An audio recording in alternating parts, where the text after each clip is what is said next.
ताबड़तोड़ दौरे किए हैं। इसी पर आधारित एक रिपोर्ट आपको दिखा रहे हैं। चोट के माध्यम से दुष्प्रचार हुआ करने वालों को मुंहतोड़ जवाब भी देंगे। क्या आप लोग सभी सहमत हैं?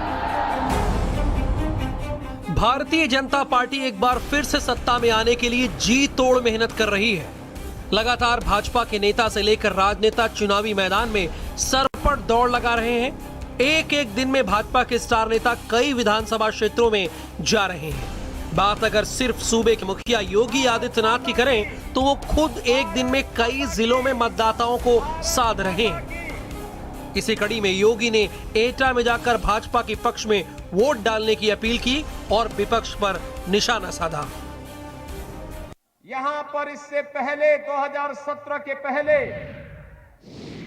सत्ता के द्वारा प्रायोजित अपराधियों, पेशेवर माफियाओं के गुंडागिर्दी और अराजकता का अड्डा था।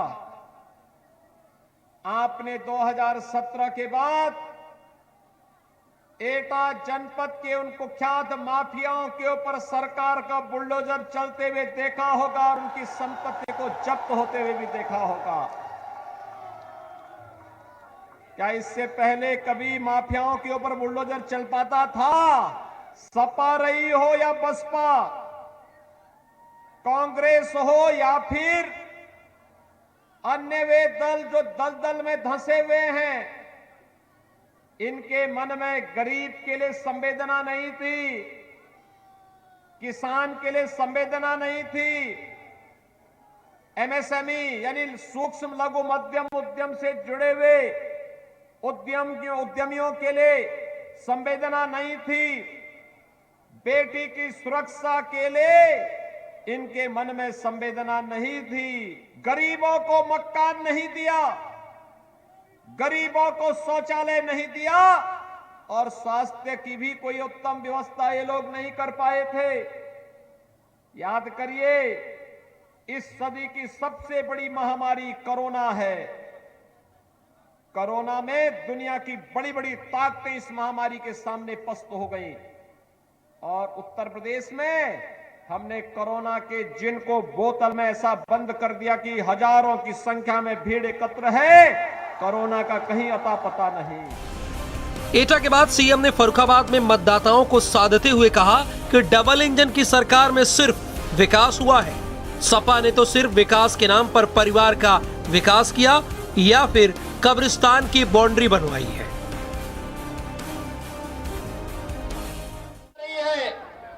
सड़कें बन रही है, फर्रुखाबाद में मेडिकल कॉलेज का निर्माण भी हो रहा है और भाइयों बहनों, गंगा एक्सप्रेसवे को फर्रुखाबाद से जोड़ने के लिए लिंक एक्सप्रेसवे को बनाने की कार्रवाई भी हमारी आगे बढ़ रही है।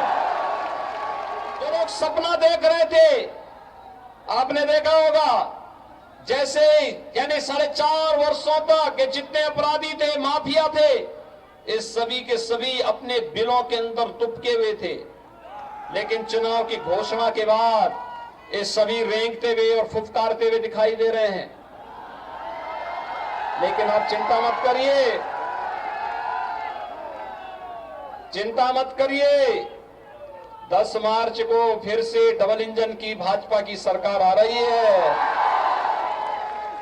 समाजवादी पार्टी परेशान है कि वे कर नहीं पाए, ये पैसा कहां से आ रहा है। तो भाइयों बहनों, मैंने तो उनसे एक बात कही, मैंने कहा विकास तुम्हारा कभी एजेंडा था ही नहीं, तुम विकास कैसे कराते, तो विकास क्या करेंगे। तो सपा मुखिया की नहीं, हमने ही विकास किया। मैंने कहा कौन सा विकास? उन्होंने कहा देखिए मुझे और याद नहीं, लेकिन एक याद है। मैंने कहा क्या याद है? कहा कि हमने तो कब्रिस्तान की बाउंड्री वॉल बनाई है।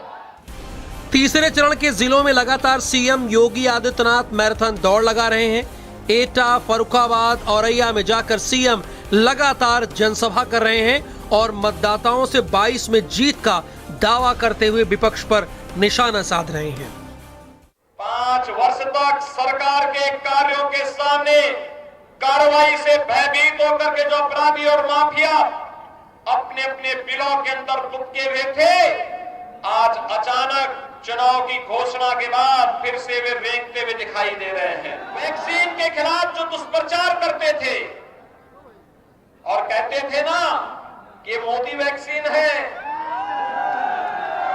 कहते थे ना ये भाजपा वैक्सीन है, यही तो कहते थे। भाइयों बहनों, आज उनको जवाब देने का समय है। बोलिए कि मोदी वैक्सीन ने, बीजेपी की वैक्सीन ने हमारी जान को बचाया है, और जो जान को बचाएगा हमारा समर्थन उन्हीं के साथ में होगा। याद रखना, मारने वाले से बचाने वाला सदैव बड़ा होता है। फिलहाल भाजपा लगातार जिलों में जाकर मतदाताओं के बीच अपनी पकड़ मजबूत करने में लगी हुई है, पर मतदाता भाजपा का साथ देते हैं, ये तो फिलहाल भविष्य के गर्भ में है। ब्यूरो रिपोर्ट, भारत समाचार। भारत माता की, भारत माता की, भारत माता की। इधर कांग्रेस